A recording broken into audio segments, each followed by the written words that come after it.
Riccardo Calafiori has left the Italy camp. He's going back to the Arsenal staff to treat an injury. How long is he out for? We don't know. Could he miss the North London derby? I want to discuss the injury, the player himself, the wider ramifications of this injury, what it can mean for other Arsenal players, what it can mean for himself. This has been one of our most informed players this season. Not at his best against Sunderland, but does the hip injury maybe explain that? I don't know.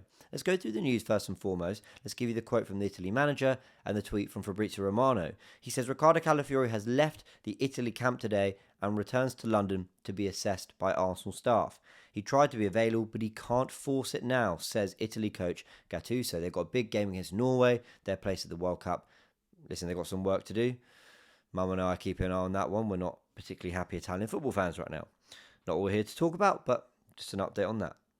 Arsenal staff are informed and they're not anticipating a big problem or issue. Now that's the encouraging line in this. They're not anticipating a big problem or an issue.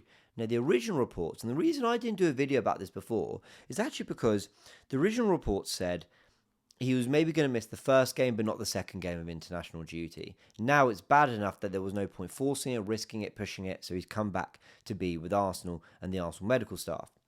So the reason I didn't cover it before was I thought, okay, but it looks like he's going to be fine for Arsenal. This is more news on the Italy front. Let's just see how this plays out. But I just kept in my mind that Calafiori's been injury prone. This could be a problem that recurs over the coming days, that rears its head more in the next week or two, and might be something that impacts Arsenal. We've now got the news that it certainly could be. Now, to be fair, it's Saturday, 15th of November. We're still 8 days away from the North London derby. Cool. There's time to get fit for that. There's time to get ready. If it's nothing too serious, he could be available. But this is an injury-prone player, like I mentioned. I would say off the top of my head, he had 4 or 5 injury spells last season, I think. I don't think that's exaggerating. I genuinely think it might have been that many. And he looked good at times last season, but he never built momentum. He never built rhythm in the Arsenal team because of the injuries he had. This season, he's been really important to what Arsenal do, not just because of the level he's played at, but because of the versatility as an overlapper, inside underlapper, inverted fullback, the options he's given Arsenal to free up Trossard, Martinelli or Eze, whoever it's been on the left in different ways, has been a big part as to how Arsenal have been able to break down low blocks because of the movement, his ability to stretch players out of position and actually give us unpredictability on a left-hand side that has struggled for a few years. So from that element, not just the level he's played at, but the tactical side of things, I am concerned. I do worry about a lack of Riccardo Calafiori in this team. But like I said, ultimately, you don't want to disrupt a settled defence. Timber, Saliba, Gabriel, with Calafiori, have been very, very reliable for Arsenal, have been the in and out, defensive pair or the defensive four. So you don't really want to mess with that too much. Now, we have rotated in the Cup, in the Champions League, and to great effect. Lewis-Skelly looked great in the Champions League when he came in against Atletico Madrid. And Nketiah looked very good against Slavia Prague. We'll talk about those two players in a second.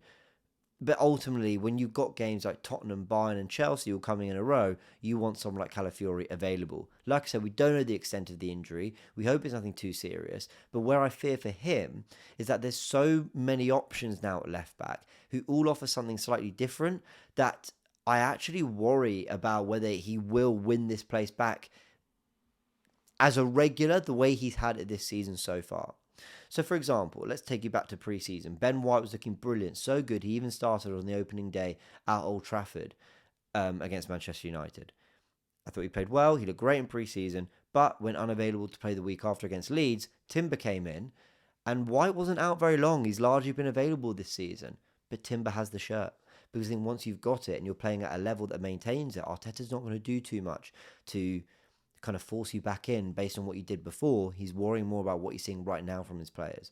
Now with Calafiori, he is the centre-back, left-back hybrid.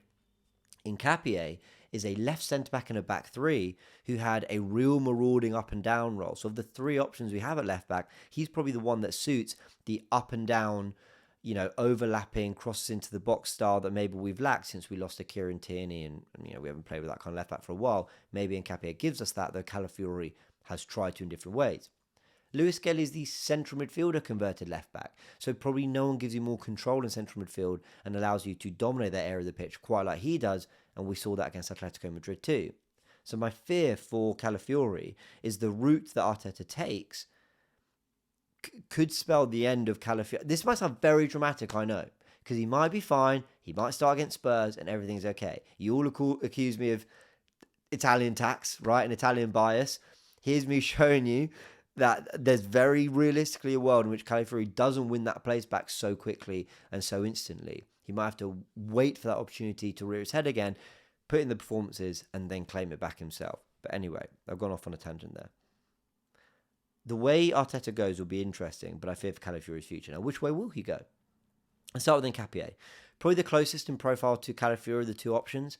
I don't know how much he can invert into central midfield, but what he can give us in terms of tucking into a back three. So Timber can bomb on, sure. We even saw him tuck in next to Gabriel with Timber tucking in two against Prague. So Saliba could step into midfield. So it gives you more tactical variety in that sense. I think you could get that from Calafiori. And as an overlapper, that's interesting. I'm interested to see what he does with that. Now, lewis-skelly. Sorry, actually, before I go on to lewis-skelly, Calafiori is also, Nketiah is the closest to Calafiori in terms of being more of a centre-back and an actual defender. So I think for those 3 games, I think he's going to turn to Nketiah over lewis-skelly. But that might not be fair. Lewis-skelly was brilliant defensively and was playing at a level where I felt he was better defensively than Calafiori last season. He's got that Timber kind of strength. He might not be the tallest, but he's very, very strong, wins his duels well, very, very good leap in the air, so you can certainly rely on Miles defensively. But on Miles, the really interesting thing is, and I touched on this in a video only a few days ago, where there were Sky Sports News reports about lewis-skelly being monitored by Premier League clubs. People were waiting to see what his situation would be. Lewis-skelly, Tuchel didn't call up lewis-skelly because he hadn't been playing for Arsenal. And I said, look, everyone needs to relax. There's still a good 6-7 months till the World Cup. Is that right? Probably about that. 6-7 months till the World Cup. We have an injury-prone left-back ahead of lewis-skelly. I was never, ever asking for an injury to Calafiori, nor hoping that, nor is Miles. But not to lewis-skelly, to Calafiori. Sorry, everyone. I'm getting a bit frazzled. Let's start again. I was never calling for an injury for Calafiori, nor would Miles ever have been either. But my point was, opportunities were always going to rear its head. There's a suspension possibility. There's a minor injury. You obviously hope for nothing long term. The opportunities were going to come from Miles, and they came when he played against Atletico Madrid and Brighton too.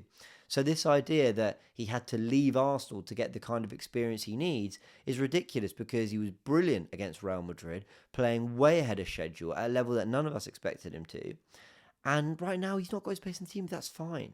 Phil Foden, who's just been praised for a wonderful pass to Emirates Eze, was in and out of the team for quite a few years at Man City before he stamped his authority on the team in the way that he wants to. So I just think the Lewis-Skelly stuff always went over the top.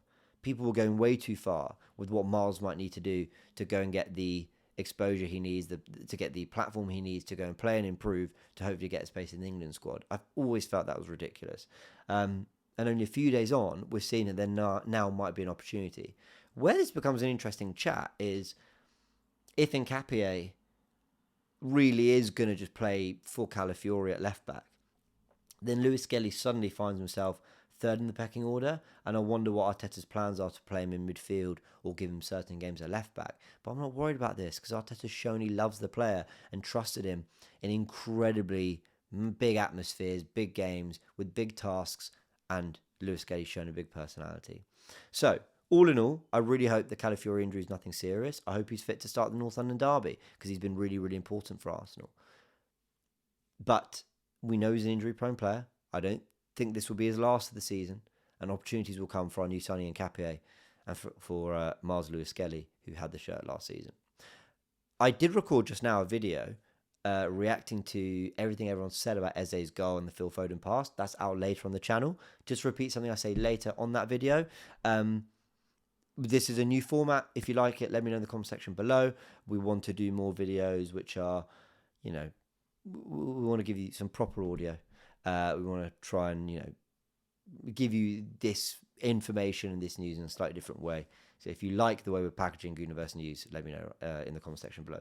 Right, hit the like button if you enjoyed it. Subscribe to the channel if you haven't yet, so you're kept up to date with all Arsenal news as when it happens. And I'll see you all very soon.